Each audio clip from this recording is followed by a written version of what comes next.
천재의 반대말로 바보라는 단어가 있습니다. 천재와 바보는 종이 한 장 차이라는 말도 있죠. 정말 그럴까요? 여러분은 어떻게 생각하세요? 천재와 바보의 차이가 종이 한 장 정도의 차이라고 생각하시나요? 어느 쪽으로 생각하고 계셨든지 간에 오늘 이 소설을 들으시면서 또 어떻게 생각이 바뀌실지 모르겠군요. 전영택 작가가 1919년 창조에 발표한 단편소설 천치, 천재입니다. 오늘 읽어드리는 천치, 천재는 지금 말로 하면 서번트 증후군이 있는 아이와 그 아이를 가르치는 선생님의 이야기입니다. 지금도 그렇지만 우리 사회는 여전히 천재성을 지닌 사람들을 어떻게 가르치고 어떻게 다뤄야 하는지를 잘 모르고 있는 것 같습니다. 일부 선진국에서나 그런 사람들을 전문적으로 돕는 기관이 있다고는 하는데 우리는 아직 그쪽 방면에서는 초보 수준인 것 같습니다. 자, 그럼 오늘 어떤 이야기가 전개될지 사뭇 궁금하죠? 그럼 작품 읽기를 시작하겠습니다. 편안하게 감상해 주시면 고맙겠습니다.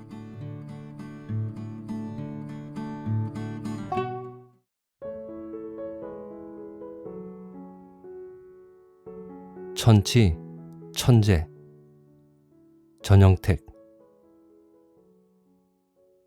나는 성년도 되기 전부터 못해본 것이 없이 별것을 다 하였나이다. 어려서는 물론 학교도 다녔지요.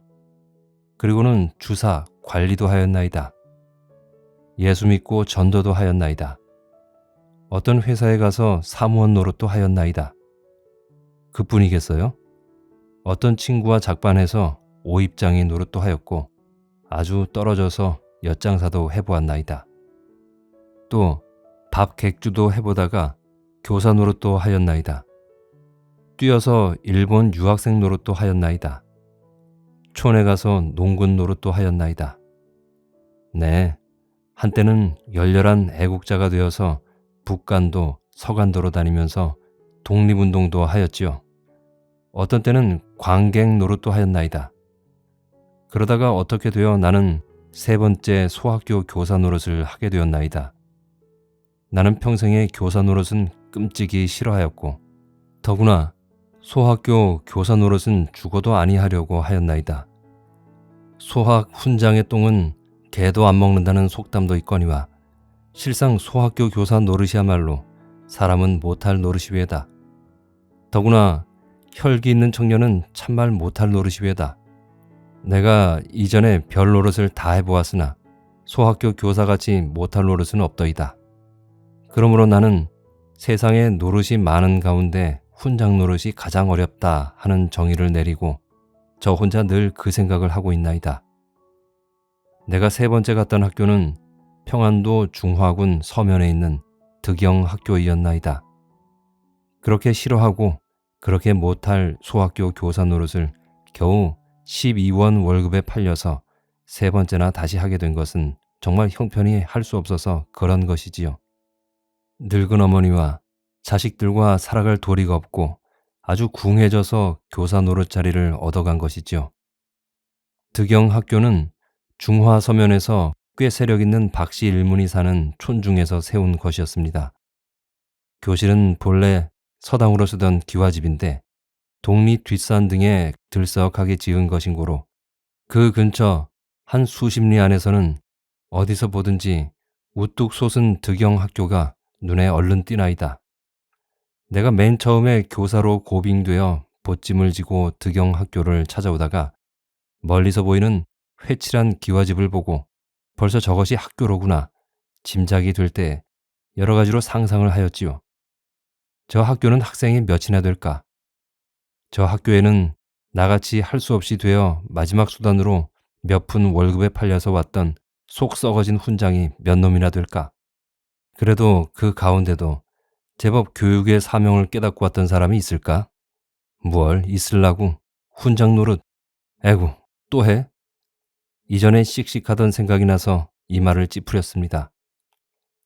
저 학교 생도가 적어도 15명은 되겠지. 그 가운데는 꽤 재간이 있는 천재도 있으렸다. 못난이 못난 천치도 있으렸다. 또는 흉악한 불량아도 있으렸다.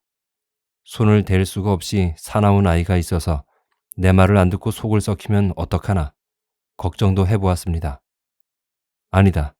내가 잘못하면 불량아를 만들어 놓기도 하고 잘하면 천재나 훌륭한 인재를 만들어 놓을 수도 있고 불량아가 변해서 우량아가 되도록 할 수도 있다.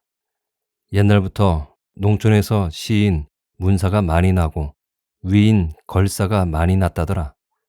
이런 생각을 하니까 책임감으로 갑자기 짐이 무거워짐을 깨달았습니다. 나는 문득 얼굴이 확확 달아짐을 깨달았습니다. 나는 평시에 교육학은 한 페이지도 공부해보지 못했습니다. 물론 아동심리학 같은 것은 구경도 못했습니다. 아이들의 성격과 개성을 가려볼 만한 총명한 눈도 가지지 못하였습니다. 나는 다만 일찍 우리 아버지 덕에 쉬운 일어와 산수를 좀 겨우 분수까지 배웠을 따름이외다. 이것을 본전 삼고 남의 귀한 자재를 맡아 가르치려고, 아니 돈 12원을 거저 먹으려고 남이 땀 흘려 농사지은 곡식을 편안히 앉아서 먹으러 간다고 생각을 하니 부끄럽기가 끝이 없는 것을 염치 없이 그날 저녁 8시에 교감댁을 찾아 들어갔습니다. 박 교감의 인도로 학교로 올라갔습니다. 저녁은 교감의 집에서 얻어먹었습니다. 밥은 교감의 집에서 먹고 거처는 학교에서 하기로 하였습니다. 교감이 80원이나 들여 수리를 해서 이제는 훌륭한 학교가 되었다고 자랑을 하는 교실은 밤이면 교사가 거처하는 방까지 합하여 2칸 반이요. 깨진 유리창 1개가 달린 것이 가장 신식이더이다. 교감이 내려간 후에 혼자서 자려니까 미상불 좀 무서운 생각이 나더이다. 나보다 먼저 왔던 선생이 혼자 자다가 승냥이한테 물려가지나 아니하였나? 혹은 이 반칸 방에서 밤에 대들보에 목을 메고 죽지나 아니하였나? 목매 죽은 귀신이 펑 무섭다는데 교감이라는 영감이 벌써 얼른 보기에 천하 깍쟁이 같더라. 꼭 괭이 수염같이 노란 것이 몇 오라기가 까부러진 매부리코 밑에 밭디 밭은 입술 위에 빳빳 뻗치고 눈은 연해 헬끔헬끔하고 공연히 헛기침을 자주 하는 것은 아무리 보아도 깍쟁이라고 아니할 수 없다. 나는 처음 보고 이내 내가 아전 노릇으로 늙어 털이 노래졌구나 하였습니다. 이 동네 양반들은 모두 다 몹시 교만하다는 말과 교사를 거지같이 여겨 괄시한다는 말을 들었습니다. 아이들까지도 그 감화를 받아서 교사 따위는 우습게 알고 제법 업신여긴다는 말과 학교가 겨울에는 지독히 춥다는 말도 듣고 왔습니다. 그래서 나는 분명히 목매 죽거나 얼어 죽은 놈이 있으리라고 생각하였습니다. 얼어 죽은 놈은 반드시 있으리라고 하였습니다. 당장 송글송글 터진 담 틈으로는 하늘의 별이 보이고 산산한 가을바람이 소울소울 불어 들어오더이다. 목매 죽은 귀신이 오면 어떡하나? 금년 겨울에 얼어 죽지는 않을까 별 생각을 다 하고 나같이 못난 놈을 하늘같이 믿고 있는 우리 어머님과 동생들 생각을 하다가 모르는 새에 잠이 들었습니다. 다음날 오후에 나는 컴컴한 방 안에 있기가 싫어서 혼자 뒷산으로 올라갔습니다. 가을 하늘이 마치 잔잔한 호수같이 맑고 넘어가던 석양빛은 먼 산 가까운 촌을 자홍색으로 물들여 놓았더이다. 나는 산 꼭대기까지 올라가서 아랫동네를 내려보다가 저 건너 읍내에 대문은 기울어지고 담이 무너지고 기와가 떨어진 한편 쪽을 저문 햇빛에 목욕시키는 향교를 보고 감개한 느낌을 못 이겨 하는데 내 발밑에서 선상님 하는 소리가 들리더이다. 나는 깜짝 놀라서 굽어본즉 어디서 잠깐 본 듯한 아이가 숨이 헐떡헐떡하면서 나를 쳐다보고 있더이다. 얼굴은 둥그렇고 멀건데 눈에 흰 자위가 많고 빙글빙글 웃는 것이 어째 수상하게 보이더이다. 그 웃음은 나를 반기는 것인지 너는 또 무얼 하러 왔니? 하고 성가신 물건이라는 표정인지 알 수 없는 이상한 웃음이더이다. 밥 먹으래 하는 말에 웃음을 참지 못하였으나 그 애가 박교감집 아이인 줄은 얼른 짐작했습니다. 나는 오냐 가자 하고 내려가면서 내 이름이 무엇냐 하고 물었습니다. 칠성이. 그것이 그 대답이었습니다. 머리를 한번 끄떡 하더니 다시 흔들고는 입을 벌리고 나를 쳐다보더이다. 나는 속으로 짐작되는 것이 있어서 다시 더 묻지 아니하고 그 손을 잡고 슬금슬금 내려갔습니다. 내려가면서 나이는 몇 살이냐 물은즉 얼굴이 갑자기 이상해지면서 대답을 아니하기에 다시 한번 물었습니다. 그때서야 입술을 쫑긋쫑긋 하더니 응, 10세 나서 이상한 소리를 지르겠지요. 나는 다정하게 너 학교에 다니니? 말을 이어 물었습니다. 응, 몇 년급이냐? 이 말에는 대답을 아니하고 히히 웃더니 내 손을 뿌리치고 갑자기 큰 소리를 내서 학도야 학도야 청년 학도야 노래를 부르고 먼저 막 달아나더니 보이지 아니합니다. 내가 장차 가르칠 득영학교 학생으로 처음 만난 것이 이 이상한 아이 칠성이었습니다. 나는 하도 우습기도 하고 이상해서 이리저리 생각을 하면서 천천히 박교감 집으로 내려가 저녁을 먹었습니다. 내려가서 알아보니까 칠성이는 박교감의 누이 되는 과부의 아들이라 합니다. 이튿날 아침에 밥을 먹는데 지난 저녁에 나를 부르러 와서 만났던 칠성이가 방문 밖에서 나를 보고 반가운 듯이 벌쭉벌쭉 웃으며 문지방을 손톱으로 뜯고 서 있더이다. 칠성이냐? 밥 먹었니? 나도 반가워서 말을 붙였으나 아무 대답도 아니하고 그냥 웃기만 하더이다. 나는 이리저리 주의도 하고 말도 들어서 하루 이틀 지내는 새에 칠성이의 사정을 대강 알게 되었습니다. 그 칠성이의 성은 정씨인데 본시부터 좀 부족하게 태어났다 합니다. 말하자면 천치지요. 그 모친은 청춘에 그 남편을 잃고 본가로 돌아와서 칠성이와 그 위로 16살 된 딸 하나와 두 아이를 데리고 그 오라버니 박교감을 의지하고 한 집에 같이 사는 것이었습니다. 박교감도 처음에는 천치란 것을 감추고 있더니 하루는 종래 그 생질이 천치인 것을 말하고 가르쳐야 쓸데없어 단념을 하였다는 말을 들었습니다. 박교감의 말을 들은즉 그 매부되는 사람이 본래는 그 집이 읍내의 갑부로서 12살에 혼인을 했는데 그때부터 몹시 잡기를 좋아해서 며칠씩 밤을 새워가면서 투절을 하는 것이 보통이요. 그 어머니는 마음이 약해서 번번이 돈을 당해주는데 그것을 그 부친이 알면 벼락같이 노해서 야단을 하기 때문에 자기 누이는 출가한 후로 하루도 옷 벗고 편안히 잠을 잡은 일이 없었다고 합니다. 그러나 매부는 차차 술 먹기를 배워서 나중에는 아주 큰 술꾼이 돼버려서 술을 잔뜩 먹고 들어와서는 돈 내라고 야단하여 무지한 그 아내를 함부로 꼬집고 때리니 그 누이는 청춘 시절을 장 눈물로 보낼 수밖에 없었다고 합니다. 나중에는 계집질까지 하고 돌아다니다가 또 종래 아편침을 맞기 시작해서 아편 중독자가 되고 주색의 여독으로 무서운 병이 들어서 고생을 하다가 죽었다고 합니다. 아버지도 술을 몹시 먹었는데 젊어서 죽고 칠성이의 아버지도 부친의 그 뒤를 그대로 따른 모양이외다. 박교감에게 이런 말을 들은 뒤에 한 주일 지난 일요일 날인데 나는 갑갑해서 박교감하고 이야기나 하려고 오후에 저녁 때는 아직 일어나 슬금슬금 내려갔습니다. 박교감은 없고 한 30 될락 말락한 아직 젊은 부인이 안으로 향한 문을 열더니 밥상을 들고 들어오더이다. 나는 얼른 칠성이의 어머니인 줄 알았습니다. 나는 젊은 부인이 밥상을 가지고 들어오는 것이 황송하기도 하려니와 수줍은 생각에 그 얼굴을 바로 보지는 못하였습니다. 그는 무슨 말을 할 듯 말 듯 하다가 머리를 숙이고 그냥 나가버렸습니다. 내가 밥을 다 먹고 나니까 칠성이의 어머니가 다시 들어오더니 이번에는 문 안에 앉더이다. 머리를 숙이고 한참이나 있더니 말을 꺼내더이다. 선상님. 네. 하고 나는 공손히 대답하였습니다.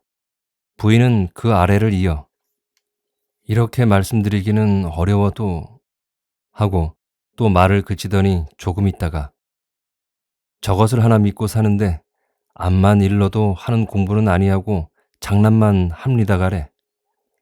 공부를 할래도 배워주는 것을 암만 해도 깨뜨지를 못해요. 그래서 선생님들이 내 종엔 화가 나서 내던지곤 합니다 가래. 저걸 어찌 합니까? 부인은 옷고름으로 눈물을 씻으면서 말을 이어 선장님이 저걸 어떻게 좀 가르쳐서 사람을 만들어 주시 말을 마치지 못하더이다. 나는 잠시 대답을 못하고 앉았다가 네, 걱정 마십시오. 내 기어이 가르쳐 놓지요. 나는 대답할 수밖에 없었지요. 기회가 하고 부인이 다시 말을 꺼냅디다. 장난을 해도 벼락에 해요. 무엇이든지 눈에 보이는 대로 깨뜨리고 찢고 뜯어놓아요. 그래서 저희 외삼촌한테 늘 매를 맞고는 합니다 가래. 또 어떤 때는 무엇을 제법 만들어 놓아요. 한 번은 칼을 가지고 무엇을 자꾸 깎더니 총을 만들었는데 모양은 제법 되었어요. 또 한 번은 무자위라는 것을 만드느라고 눈만 뜨면 부슬부슬 애를 씁대다 가래. 남들은 공부하는데 공부는 아니하고 장난만 하는 것이 너무 송화가 나서 하루는 밤에 그것을 감추었디요. 그랬더니 아침에 그것을 찾다가 없으니까 밥도 안 먹고 자꾸 울어요. 그래서 하는 수 없이 돌은 내주었디요.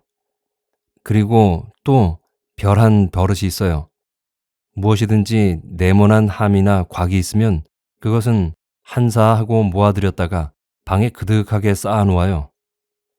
나는 이 말을 듣고 비로소 칠성이의 머리 뒷덜미가 쑥 나온 것을 생각하고 평범한 아이는 아닌 줄을 알았습니다. 그리고 어떻게든지 잘 가르쳐 보기로 결심하였습니다. 부인은 젊은 사나이 혼자 있는데 들어와서 길게 이야기한 것이 부끄러운 생각이 났던지 얼굴이 벌게서 일어서 밥상을 들고 나가는데 오래 갖은 고생을 겪은 흔적이 얼굴에 분명히 드러나 보이더이다. 그러나 귀 밑에 조금 나온 그 오칠한 듯한 머리털이며 그 맑은 눈과 붉은 입술은 오히려 청춘을 못 잊어 하는 빛이 보이며 처녀 때, 아시 때 동리 젊은이의 속을 태우던 한때는 부잣집 며느리였다는 모양이 넉넉히 드러나더이다. 나는 그 어머니가 눈물을 흘리면서 부탁하던 말을 들은 뒤에는 특별히 힘을 써서 칠성이를 가르치려고 하였습니다. 내게 있는 온갖 지식을 쥐어짜고 할 수 있는 데까지 시간을 바쳐서 살살 달래가면서 가르쳤습니다. 나는 혼자 갑갑하기도 하려니와 칠성이가 너무 불쌍해서 매일 산보할 적마다 늘 손목을 잡고 다니면서 정다운 말로 이야기를 해주고 한 번도 책망을 하지 아니하니까 다른 사람은 다 무서워서 흠칠흠칠 하건만은 나만 보면 늘 싱글싱글 웃고 제 동무같이 알게 되었습니다. 그래서 내 말은 매우 잘 듣게 되었습니다. 그래서 한 번은 내가 어디 갔다가 학교로 올라와서 내 방에 들어가니까 칠성이가 내 방에 혼자 있더이다. 내가 오는 것을 보고 무엇을 얼른 감추더니 또 싱글싱글 웃더이다. 너 무엇을 감추니? 나 좀 보자꾼. 웃으면서 이렇게 달랬습니다. 칠성이는 자리 밑에 감추었던 것을 꺼내면서 이거야, 누수필이야. 내게 만일 재산이 있다고 하면 오직 하나의 재산일 뿐 아니라 내가 끔찍히 귀해야 하는 만년필. 내가 동경 가서 공공대학 아무개과를 졸업할 때 내 의동생 누이가 영원히 잊지 말자고 사보낸 워터맨 만년필은 벌써 원형을 잃어버리고 다시 소용 못되게 조각조각 해부를 하고 동강동강 꺾어졌더이다. 나는 하도 기가 막혀서 입맛만 다시고 아무 말도 아니하였습니다. 속으로는 몹시 분하고 성이 나는 것을 억지로 참았습니다. 그 다음날 나는 웃으면서 너 누수필 왜 뜯어서 꺾었니? 물었습니다. 꺾어보려고.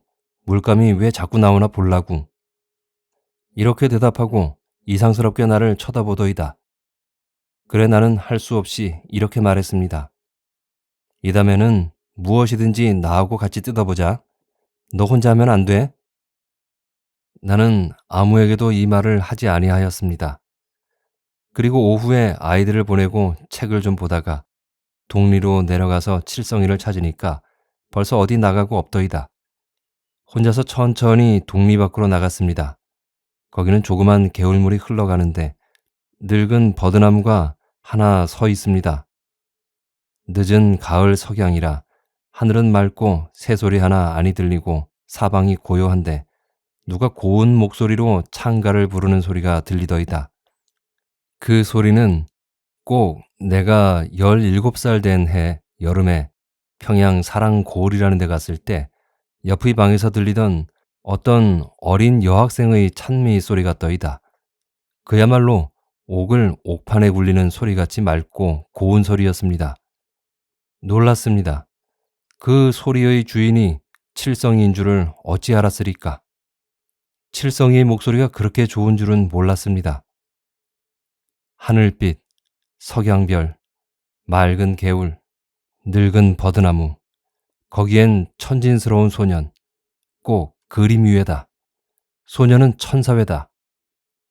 나는 가만히 수양버들 옆으로 가까이 가보았나이다.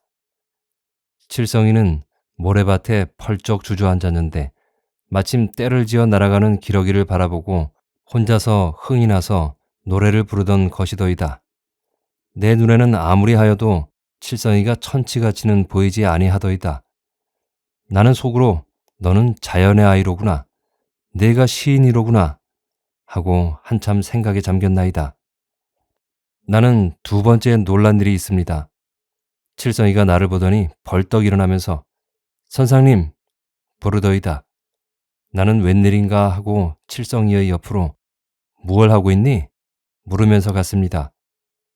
젖지 않고 저 혼자 가는 배를 만들었는데 가요, 가요. 입을 벌리고 손뼉을 치면서 뛰놀더이다. 나는 가방 반갑고 기쁜 듯이 실상은 한 호기심으로 무엇을 가지고 그러는지 보았습니다. 과연 칠성이의 옆에 장난감 같은 조그만 배가 놓여 있더이다. 나는 그 내용을 살펴보려고도 아니하고 한번 다시 실험해 보기를 청하였습니다. 칠성이는 자기 배를 가지고 썩 잘 가는데 하면서 물가로 가더이다. 돌아서서 잠깐 꾸물꾸물 하더니 어느새 물에 뛰었는지 벌써 찌르르 하면서 달아나더이다. 나는 칠성이와 같이 손뼉을 치고 기뻐했습니다. 나중에 보니까 젖지 않고 가는 배의 장치는 양철과 고무줄과 쇠줄 같은 것으로 만든 모양인데 보자고 하여도 보이지는 아니하더이다. 그래, 억지로 보려고도 아니하고 내버려 두었습니다. 나는 불쌍한 칠성이를 위하여 힘도 많이 써보고 여러 가지로 연구도 많이 해보았으나 별로 시원한 결과가 생기지 않고 칠성이는 여전히 한 알 수 없는 아이였나이다. 그러나 칠성이의 모친은 때때로 나를 보고 아들을 위하여 부탁을 하고 의복과 음식을 아주 집안 사람같이 친절히 해주었습니다.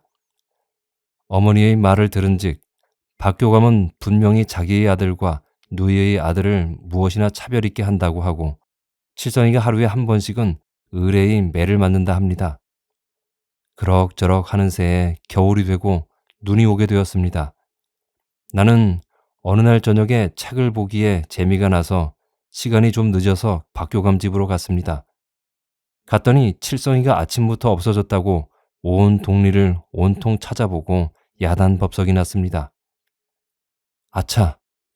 나는 놀랐습니다. 선상님, 칠성이가 없어졌어요. 어머니의 호소를 듣고 나는 가슴이 뜨끔했습니다. 무엇으로 대갈배기를 얻어맞은 것 같이 골이 아팠습니다. 나는 박교감집 머슴을 하나 데리고 그 어머니와 같이 등불을 가지고 개울로 나가 보았습니다. 그 모친은 어쩔 줄 모르고 울면서 칠성아, 칠성아 부르짖었습니다.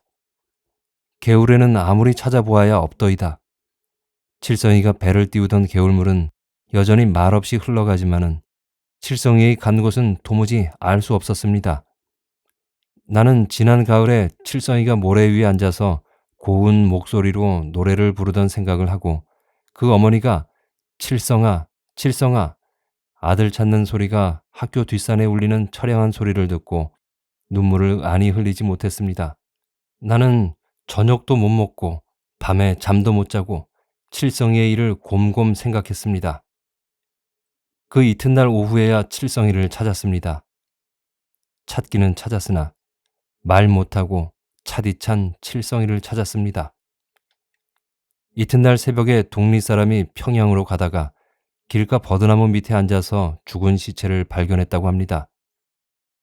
그것이 박교감의 조카 칠성인 줄 알고 도로 와서 알려주어서 사람을 보내 시체를 찾아왔다고 합니다. 내가 학교에서 내려가니까 칠성이의 어머니는 아들의 시체 위에 엎드려서 아무 정신을 못 차리고 흑흑 느끼기만 하다가 이따금 하는 말은 죽은 칠성이를 흔들면서 칠성아, 칠성아, 일어나 밥 먹어라. 그 어머니는 거의 다 미쳤더이다. 과연 못 볼 것은 외아들 잃어버린 과부의 서러함이더이다. 마지막에 내가 말 아니할 수 없는 것이 있습니다. 꼭 내가 자백하여야 될 일이 있습니다. 칠성이가 없어지기 전날에 학교에서 어떤 큰 학생의 시계가 없어졌습니다. 그래서 나는 학생을 하나씩 불러서 몸을 뒤져보았습니다. 그 시계가 마침내 칠성이의 몸에서 나왔습니다. 시계는 벌써 다 결단나 버렸더이다. 나는 칠성이의 버릇을 알면서도 전에 내 만년필 버린 생각도 다시 나고 내가 여지껏 애쓴 것이 허사로 돌아간 것이 너무도 분해서 전후를 생각지 아니하고 채찍으로 함부로 때리기를 몹시 하였습니다. 칠성이가 죽은 것은 이 때문입니다. 칠성이는 내가 죽인 셈입니다. 칠성은 남이 가진 시계에 욕심을 내어서 훔친 것은 아니외다. 똑딱똑딱 가는 것이 이상해서 깨뜨려 보려고 훔친 것인 줄 확실히 아나이다. 칠성에게는 내 것, 내 것이 없었나이다. 동무가 가진 시계나 길가에 있는 나뭇잎이나 다름이 없었나이다. 그는 무엇이나 이상한 것이 있으면 끝까지 보고야만은 열심을 가졌었나이다. 내 만년필을 꺾은 것도 그것이 왜다. 나는 그것을 방해하였나이다. 나뿐 아니라 자기 주위에 있는 사람은 모두 칠성이의 하는 일을 방해하였나이다. 나도 그 사람 가운데 하나이었습니다. 그런 동네, 그런 세상을 칠성이는 떠났습니다. 그리고 칠성이는 평시에 늘 평양 간다는 말을 하였나이다. 한 번은 혼자서 평양을 다녀왔다고 하더이다. 돈 한 푼 안 가지고 길도 모르고 평양을 간다고 가다가 날이 저물어 그만 나무 아래서 돌을 베고 잤다는 말을 들었나이다. 이번에도 두 번째 평양을 가다가 추워서 가지 못하고 앉았다가 길가에서 얼어 죽은 것이더이다. 또 한 가지 말할 것은 자기 어머니의 의롱 속에서 칠성이의 글씨를 발견한 것이 왜다. 내 맘대로 깨뜨려보고 내 맘대로 만들고 그럭하고 또 고운 과학 많이 얻으려고 패양 간다. 이런 말을 쓴 것을 나도 보았습니다. 칠성이가 찬바람 몹시 부는 겨울에 버드나무 밑에서 눈 위에 쪼그리고 앉아서 두 손을 모으고 흐흐 불면서 바들바들 떨다가 죽은 것은 오직 밤새도록 자지 않고 반짝이던 하늘의 별들이 내려다 보았을 줄 아나이다. 가련한 칠성이는 지금 자기 하는 일을 방해하는 어머니도 없고 자기를 때리는 외삼촌이나 훈장도 없고 자기를 놀려먹는 동무도 없는 곳으로 저 구름 위로 별 위로 올라가서 마음대로 하고 싶은 것 하고 편안히 있을까 하나이다.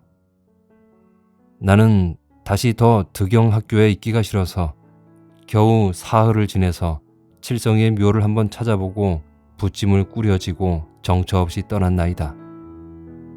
이제는 무슨 노릇을 해먹을지 모르는 길을 떠났나이다.